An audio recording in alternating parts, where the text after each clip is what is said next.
Hello dear friends, English നന്നായിട്ട് പഠിക്കാനും സംസാരിക്കാനും ഏറ്റവും കൂടുതൽ സഹായകമായ ഒരു ഡിക്ഷണറിയെക്കുറിച്ചാണ് ഇന്നത്തെ വീഡിയോ. ഈ വീഡിയോ തീർച്ചയായിട്ടും നിങ്ങൾക്ക് ഉപകാരപ്പെടുന്നൊരു വീഡിയോ തന്നെയായിരിക്കും. The best English dictionary ever. English നന്നായി സംസാരിക്കണമെന്ന് അതിതീവ്രമായി ആഗ്രഹിക്കുന്ന ഒരാൾക്ക് ഇതൊരു നല്ല വർക്കിംഗ് ടൂൾ തന്നെയായിരിക്കുമെന്ന് ഉറപ്പ് പറയാൻ കഴിയും. ഈ വീഡിയോ നിങ്ങൾ ആദ്യം മുതൽ അവസാനം വരെ കാണുക. നിങ്ങൾക്ക് തീർച്ചയായിട്ടും ഇത് പ്രയോജനപ്പെടും. Please enjoy this video. Google Chrome എടുക്കുക. ഇവിടെ കേംബ്രിഡ്ജ് ഡിക്ഷണറി നേരത്തെ എടുത്തിട്ടുള്ളതുകൊണ്ട് ഇവിടെ കേംബ്രിഡ്ജ് ഡിക്ഷണറി ഇവിടെ കിടപ്പുണ്ട്. അല്ലെങ്കിൽ നമ്മളിവിടെ കേംബ്രിഡ്ജ് ഡിക്ഷണറി എന്ന് ടൈപ്പ് ചെയ്ത് കൊടുക്കാൻ ചെയ്യും. കേംബ്രിഡ്ജ് ഡിക്ഷണറി എന്നുള്ള ഈ ഒരു സൈറ്റ് ഇവിടെയാണ് കിടക്കുന്നത്. Cambridge advance learners dictionary. അപ്പോൾ ഈ കേംബ്രിഡ്ജ് ഡിക്ഷണറി എന്നുള്ള ഇവിടെ ജസ്റ്റ് ക്ലിക്ക് ചെയ്യുക. ക്ലിക്ക് ചെയ്യുമ്പോൾ ഇങ്ങനെ ഇതിൻ്റെ കേംബ്രിഡ്ജ് ഡിക്ഷണറിയുടെ ലോഗോയും ടൈപ്പും ഒക്കെ ഇവിടെ വന്നിട്ടുള്ളത്. Make your words meaning full. അപ്പോൾ ഇവിടെ ഗ്രാമറുണ്ട്, ഇംഗ്ലീഷ്, സ്പാനിഷ് ഇംഗ്ലീഷ്, ഏത് ഭാഷയിൽ നിന്ന് അങ്ങോട്ടും മാറ്റി തിരിച്ചൊക്കെ നമുക്ക് പഠിക്കാനായിട്ട് സാധിക്കും.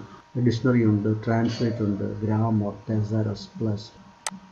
ഓക്കെ, ഇംഗ്ലീഷ് UK ആണ് ഡീഫോൾട്ടായിട്ട് കിടക്കുന്നത്. അതായത് ഈ ഒരു സ്പേസിലാണ് വേർഡ് നമ്മൾ ടൈപ്പ് ചെയ്ത് കൊടുക്കേണ്ടത്. അപ്പോൾ നമുക്ക് ഡു എന്ന് പറയുന്ന വേർഡ്, ഡു എന്ന് പറയുന്ന വേർഡ് എന്ന് പറയുന്നത് ഇംഗ്ലീഷിലെ ഏറ്റവും ബേസ് ആയിട്ടുള്ള ഒരു വേർബാണ്, ബേസ് വേർബാണ്. അപ്പോൾ ആ ബേസ് വേർബ് നമുക്കൊന്ന് നോക്കാം. UK എന്നും US എന്നും രണ്ട് രാജ്യങ്ങളുടെ പേരുകളാണ് കൊടുത്തിരിക്കുന്നത്. അപ്പോൾ ഇവിടെ ഈ UK ഇതൊരു ഓക്സിലറി വെബാണ്. ഡു എന്ന് പറയുന്നത് ഒരു ഓക്സിലറി സഹായക ക്രിയ എന്ന് പറയും. ഡ് അല്ലെങ്കിൽ ഡു എന്ന് ഉച്ചരിക്കാം. ഡ്, ഡു, ഡു, അങ്ങനെ ഏത് രീതിയിൽ വേണമെങ്കിലും ഉച്ചരിക്കാം. പക്ഷേ അതിൻ്റെ പാസ്റ്റ് ടെൻസ് എന്ന് പറയുന്നത് ഡിഡ് ആണ്. പാസ്റ്റ് പെർഫെക്റ്റ് എന്ന് പറയുന്നത് ഡൺ ആണ്. അപ്പോൾ ഇതിൻ്റെ എങ്ങനെയാണ് ഉച്ചരിക്കുന്നുള്ളതാണ്. അപ്പോൾ ഇവിടെ ഈ കാണുന്ന സ്പീക്കറിൻ്റെ ഭാഗത്ത് ജസ്റ്റ് നമ്മളത് ക്ലിക്ക് ചെയ്യും. അപ്പോൾ അതവിടെ UK എങ്ങനെയാണ് ഉച്ചരിക്കുന്നുള്ളതാണ് ഈ സ്പീക്കറിൽ ക്ലിക്ക് ചെയ്യുന്നത് മനസ്സിലാവുന്നത്. US എങ്ങനെയാണ് ഉച്ചരിക്കുന്നുള്ളത്, USൻ്റെ ഈ സ്പീക്കറിനകത്ത് ക്ലിക്ക് ചെയ്യുമ്പോഴത്തേക്ക് listen to the American English pronunciation. ഇവിടെ ക്ലിക്ക് ചെയ്യുമ്പോൾ listen to the British English pronunciation. അപ്പം ഇത് ബ്രിട്ടീഷ് ഇംഗ്ലീഷും ഇത് അമേരിക്കൻ ഇംഗ്ലീഷുമാണ്. അപ്പോൾ ഇവിടെ ക്ലിക്ക് ചെയ്യും. നമുക്ക് അമേരിക്കക്കാരെങ്ങനെയാണ് പറയുന്നത് നമുക്ക് അറിയാൻ പറ്റും. ഇനി ഡു എന്താണ്, where do you work, why did you that, ഇങ്ങനെയൊക്കെയുള്ള കുറേയധികം സെൻറ്റൻസുകൾ പഠിക്കാനായി to do, up do, can do, do that, ഇങ്ങനെ കുറേയധികം റെക്കമെൻഡേഷൻസ്, മീനിങ്സ് ഓഫ് ഡു എന്ന് പറയുന്ന ഫ്രൈസൽ വേർഡ്സ് ഇങ്ങനെയൊക്കെയുള്ള. അതുപോലെ വേർഡ് ഓഫ് ദ ഡേ എന്ന് പറഞ്ഞിട്ട് പുതിയ വേർഡ് ഇതിനകത്ത് ക്ലിക്ക് ചെയ്ത് കഴിഞ്ഞാൽ ഡീറ്റെയിൽസിലേക്ക് പോകാൻ പറ്റും. പോർട്രേറ്റ്. US വെച്ചിരിക്കുന്നത് പോർട്രേറ്റ്.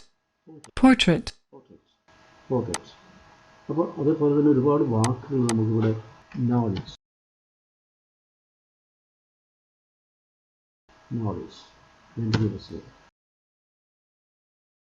Common spelling knowledge. അപ്പം സ്പെല്ലിംഗ് തെറ്റിയിട്ടാണ് അടിച്ചത്. സ്പെല്ലിംഗ് തെറ്റിയിട്ട് അടിക്കുമ്പോഴത്തെ അവിടെ സജഷൻ ചോദിക്കും. ആ സജഷൻ ചോദിച്ച് നമ്മൾ ക്ലിയർ ചെയ്ത് ആ സ്പെല്ലിംഗ് എടുത്തിരിക്കുകയാണ്.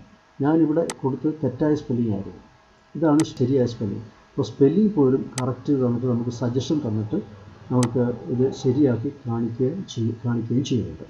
അപ്പോൾ ഇത് UKയിൽ നോളജ്, ഇതെൻ്റെ ഫെനറ്റിക് സ്പെല്ലിംഗ് ആണ്. ഞാൻ നേരത്തെ കാണിച്ചത് നമ്മൾ കണ്ടിട്ടുണ്ട്. ഇതെൻ്റെ ഫെനറ്റിക് സ്പെല്ലിംഗ് ആണ്, ഇതെൻ്റെ ആൽഫബറ്റിക് സ്പെല്ലിംഗ് ആണ്. ഫെനറ്റിക് സ്പെല്ലിംഗ് ആൽഫബറ്റിക് സ്പെല്ലിംഗ് നമ്മൾ വ്യത്യാസമാണ്.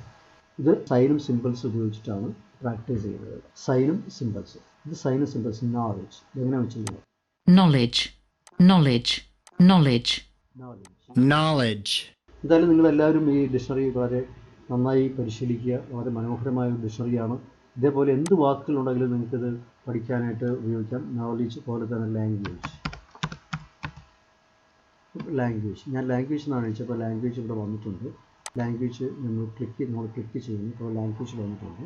അപ്പോൾ ലാംഗ്വേജ് വെച്ചിരിക്കുന്നത് ലാംഗ്വേജ് ഇങ്ങനെയാണ് ചെയ്യുന്നത്. ലാംഗ്വേജ്. അതുപോലെ ഷെഡ്യൂൾ എന്ന് പറയുന്ന വാക്ക്, സ്കെഡ്യൂൾ എന്ന് അമേരിക്കൻ പറയും, ഷെഡ്യൂൾ എന്നുള്ളത് ബ്രിട്ടീഷ് ഇംഗ്ലീഷാണ്. നമുക്ക് നോക്കാം. അമേരിക്കൻ ഇംഗ്ലീഷ് അതിൽ ചെറിയ വ്യത്യാസങ്ങളുണ്ട്, ശ്രദ്ധിക്കാം. SSE HE. അപ്പോൾ നമുക്ക് കറക്റ്റായിട്ട് സജഷൻ വന്നിട്ടുണ്ട്. ഇവിടെ ക്ലിക്ക് ചെയ്യും. ഇവിടെ ക്ലിക്ക് ചെയ്തതിന് ശേഷം ഇവിടെ ഡി കിടക്കുന്ന സാധനം ജ എന്ന് വെച്ചിരിക്കുന്നത്. ജ് എന്നാണ് ഇവിടെ ഒരു ഫെനറ്റിക് സിമ്പിൾ കിടപ്പുണ്ട്. ഇത് ഷായാണ്, ഇത് എ ആണ്, എന്ന് പറയുന്നത് എ ആണ്. ജെ. ഇത് ഊ എന്നാണ്. ഇത് ഓ ഓ ഓ ഇൽ അല്ല ഊ അതാണ്. അപ്പോൾ അതിൻ്റെ ഉച്ചാരണം schedule, schedule, schedule, പക്ഷേ അമേരിക്കൻ ഇംഗ്ലീഷ് നോക്കുള്ളൂ എങ്ങനെയാണെന്ന് വെച്ചാൽ ഇതിൽ നിന്ന് എൻറ്റയർലി ഡിഫറെൻ്റ് ആയിട്ടാണ് ഇവിടെ വെച്ചിരിക്കുന്നത്. schedule, schedule, അപ്പോൾ ഇതിൻ്റെ ഇവിടെ ഷേ ജ് എന്നാണ് ഉച്ചരിച്ചതെങ്കിൽ സ്കെജ് എന്നാണ് ഇവിടെ ഉച്ചരിച്ചിരിക്കുന്നത്. അപ്പോൾ ഇവിടെ സ്ക് എന്നാണ് വരിക, ഇവിടെ ഷ് എന്നാണ് വരിക. അപ്പോൾ സ്ക് ഷ് ഇത് തമ്മിൽ വ്യത്യാസമുണ്ട്. അപ്പോൾ ഈ ഉച്ചാരണ രീതികൾ കൃത്യമായി പഠിക്കാൻ എന്തായാലും ഡിക്ഷണറി ഞാൻ നിങ്ങൾക്ക് റെക്കമെൻഡ് ചെയ്യുന്നു. It's very wonderful and very useful dictionary. Please utilise it. Thank you so much.